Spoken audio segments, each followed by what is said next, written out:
Star plus के latest episode Anupama में बाबूजी अपने पुराने दिनों को याद करते हुए कहते हैं कि उनकी मां कभी नहीं चाहती थी कि लीला उनकी बहू बने, लेकिन किस्मत को कुछ और ही मंजूर था और लीला आखिरकार उनकी पत्नी बन ही गई। लीला हंसते हुए कहती है कि चाहे जो भी हो, वह बाबूजी की जिंदगी में तो आ ही गई। बाबूजी बताते हैं कि जब वह लीला को मनाने की कोशिश करते थे तो उनके लिए गाना गाया करते थे।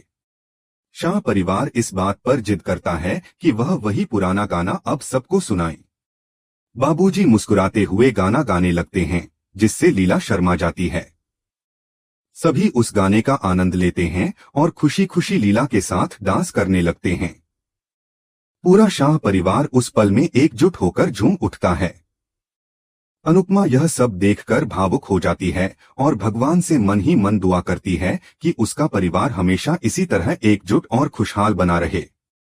तभी राघव उसके पास आता है और उसे पानी देता है। अनुपमा राघव से कहती है कि वह इस परिवार के बिना खुद को अधूरा महसूस करती है। चाहे कितने भी झगड़े क्यों न हो, यह परिवार एक दूसरे के लिए हमेशा खड़ा रहता है।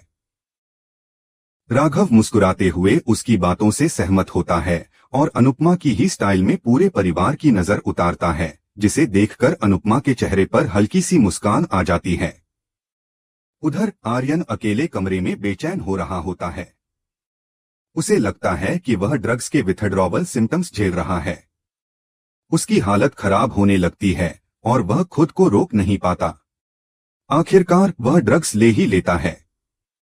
नशे की हालत में वह सोचता है कि अब माही को अपने सच के बारे में बता देना चाहिए।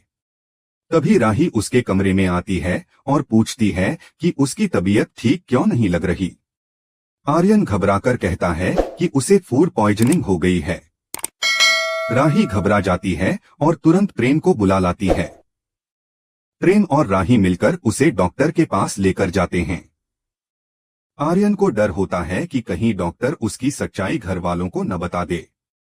डॉक्टर जांच करने के बाद कहता है कि आर्यन को फूड पॉइजनिंग ही हुई है। प्रेम और राही थोड़ी राहत महसूस करते हैं। उनके जाने के बाद आर्यन डॉक्टर से शुक्रिया अदा करता है कि उन्होंने उसकी सच्चाई नहीं बताई। डॉक्टर उसे समझाते हैं कि ड्रग्स न केवल उसके लिए बल्कि पूरे समाज के लिए खतरनाक हैं। आर्यन कहता है कि वह इसे छोड़ने की पूरी कोशिश कर रहा है, बस यह बात उसके परिवार को न बताई जाए। वहीं मोटीबा मीता के हाथ में प्लास्टर देखकर चौंक जाती हैं और पूछती हैं कि उसे क्या हुआ। अनिल बताता है कि मीता शादी के डांस की प्रैक्टिस करते हुए गिर गई थी, जिससे उसके हाथ में चोट आई है। वह जल्दी ठीक हो जाएगी, लेकिन अब वह डांस नहीं कर पाएगी। मोटीबा चिंता जताते हुए कहती है कि शादी से पहले ही अपशगुन शुरू हो गए हैं, यह बात उन्हें परेशान कर रही है। सब लोग मोटीबा को समझाते हैं कि यह सब तो चलता रहता है और उन्हें इस मौके पर खुश रहना चाहिए। मोटीबा झल्लाकर कहती है कि उन्हें ज्ञान देना बंद करो और अपने अपने काम में लग जाओ। तभी अनुपमा तोशु और किंजल के साथ वहां पहुंचती है। सब लोग उसे देखकर हैरान हो जाते हैं। मोटीबा व्यंग्य करते हुए पूछती है कि अब क्या नई मनहूस खबर लाई हो। अनुपमा कहती है कि वह कोई बुरी खबर नहीं लाई, बल्कि एक जरूरी बात कहने आई है, इसलिए बिना बताए आना पड़ा। मोटीबा पूछती है कि बताओ क्या जरूरी बात है। अनुपमा एक लिफाफा मोटीबा को देती है और कहती है कि यह किंजल से हुई गलती की भरपाई है। आपने उसे माफ कर दिया, इसके लिए आपका धन्यवाद। पर यह हमारी जिम्मेदारी बनती है कि हम अपनी गलती का प्रायश्चित करें। पराग कहता है कि इसकी कोई जरूरत नहीं है, जो हो गया सो हो गया। लेकिन अनुपमा कहती है कि जिंदगी में आगे बढ़ने के लिए कुछ पन्ने बंद करने जरूरी होते हैं और जब तक हम यह रकम वापस नहीं करेंगे, यह चैप्टर खत्म नहीं होगा। मोटीबा कहती है कि यह रकम तुम्हारे लिए बड़ी होगी, लेकिन हमारे लिए तो ये चिल्लर भी नहीं है। इससे तो हम अपने स्टाफ को ज्यादा बोनस दे देते हैं। अनुपमा मुस्कुराकर कहती है कि भगवान आपकी यह बरकत बनाए रखे, लेकिन कृपया इसे स्वीकार कर लीजिए, इससे हमें भी सुकून मिलेगा। अनुपमा लिफाफा टेबल पर रख देती है। मोटीबा कहती हैं कि उन्हें यह पैसे नहीं चाहिए। अनुपमा कहती है कि आप इन्हें गरीबों में बांट दीजिए, लेकिन हमें यह बोझ उतारने दीजिए। इस पर मोटी बात तंज कसती है कि फिर तुम ही रख लो ये पैसे, बेटी की शादी में काम आ जाएंगे और हम मान लेंगे कि हमने गरीबों में बांट दिए। अनुपमा इस बात से चौंक जाती है। तभी प्रेम, राही और आर्यन वहां पहुंचते हैं और पूछते हैं कि क्या हुआ।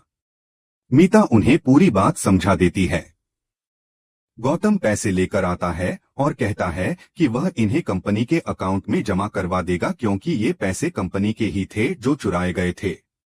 वह सबके सामने पैसे गिनने लगता है ताकि कोई संदेह न रहे। पराग उसे रोकने की कोशिश करता है, लेकिन मोटीबा कहती हैं कि गिन लो। गौतम पैसे गिनता है और पुष्टि करता है कि रकम पूरी है। किंजल को अपनी गलती का गहरा पछतावा होता है। वह सबके सामने माफी मांगती है, लेकिन मोटीबा फिर भी तंज कसती है कि उन्होंने यहाँ माफी की दुकान नहीं खोल रखी। राही उन्हें शांत रहने के लिए कहती है। मोटीबा व्यंग्य करती है कि पहले अनुपमा ने अपनी बेटी के ससुराल में चोरी करवाई और अब दामाद से वही चोरी की भरपाई करवा रही है। यह पूरा दृश्य सभी के दिलों में कहीं न कहीं टीस पैदा कर जाता है। अनुपमा की आंखों में आंसू हैं, लेकिन वह खुद को संभालती है। परिवार में जो दरारें थीं, वो पैसे लौटाने से पूरी तरह नहीं भरतीं, लेकिन यह एक कोशिश जरूर बन जाती है रिश्तों को सहेजने की। कहानी यहाँ से आगे बढ़ती है। प्रेम बीच में बोल उठता है कि पहले ही बताया था कि हम पैसे देने गए थे, लेकिन मम्मी ने लेने से मना कर दिया। तभी गौतम हैरानी से पूछता है कि फिर लोन क्यों लिया? इस वक्त जब बेटी की शादी है, ऐसे में लोन लेना जरूरी था क्या? वह कहता है कि यह रकम बाद में भी दी जा सकती थी। इस पर मोटीबा और गौतम दोनों किंजल को लेकर सहानुभूति जताते हैं कि उसे अब नौकरी नहीं मिल रही है, लेकिन अनुपमा दो टूक कहती है कि किंजल से गलती हुई है, वह अपराधी नहीं है। अनुपमा यह भी बताती है कि किंजल और राघव ने मिलकर अनु की रसोई के लिए 3 साल का कॉन्ट्रैक्ट हासिल किया है। इस पर मोटीबा व्यंग्य करती है कि कमाल की टीम बनाई है, एक चोर और एक क्रिमिनल की। अनुपमा गुस्से से कहती है कि अब जब पूरा सच सामने आ चुका है, जब झूठ का पर्दाफाश हो चुका है, तब भी आप राघव को क्रिमिनल कहती हैं। आपकी वजह से एक बेकसूर की जिंदगी तबाह हो गई, आपको इसका कोई पछतावा नहीं। वह यह भी जोड़ती है कि राघव ने केस वापस ले लिया, कोई एहसान नहीं किया, लेकिन जो जख्म उसे मिले उनका हिसाब कौन देगा? मोटीबा चिढ़कर पूछती है कि क्या कहना चाहती हो? क्या वह आदमी हमसे बेहतर है? अनुपमा जवाब देती है कि वह क्रिमिनल है ही नहीं। जो क्रिमिनल हैं वे आप और आपकी बेटी हैं, जिन्होंने एक इंसान के 20 साल चुरा लिए, उसकी शांति, उसका सम्मान। क्या यह झूठ है? आप कभी किंजल और राघव को समझ ही नहीं पाएंगी। इसलिए बेहतर यही होगा कि आप उनके बारे में बात ही न करें। दूसरी तरफ राघव एक बूढ़े आदमी की मदद करता है जो बर्फ बेच रहा होता है। वह आदमी मुस्कुराकर राघव से कहता है कि लगता है तुम किसी के ख्यालों में हो।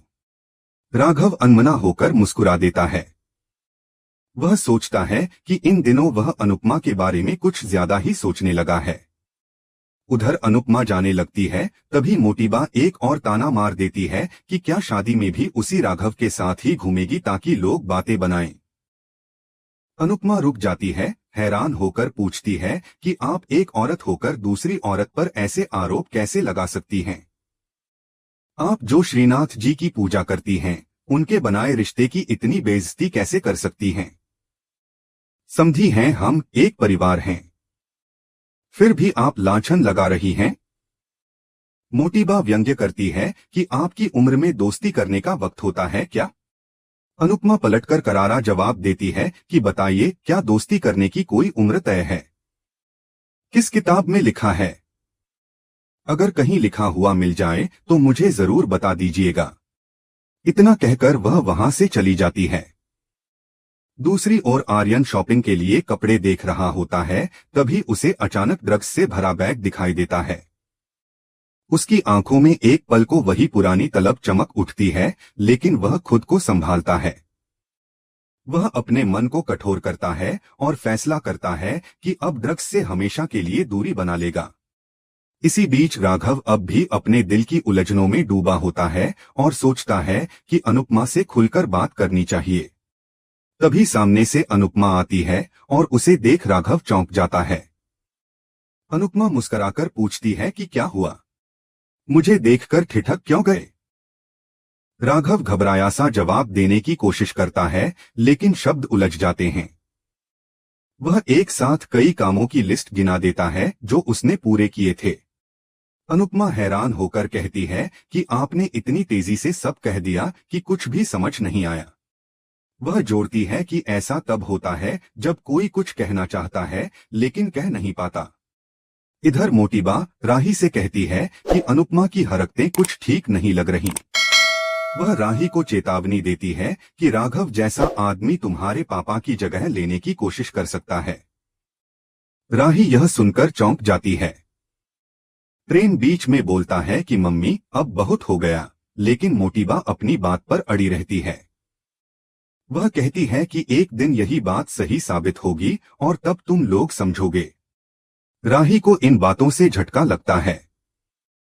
वह सोचने लगती है कि क्या वाकई ऐसा हो सकता है।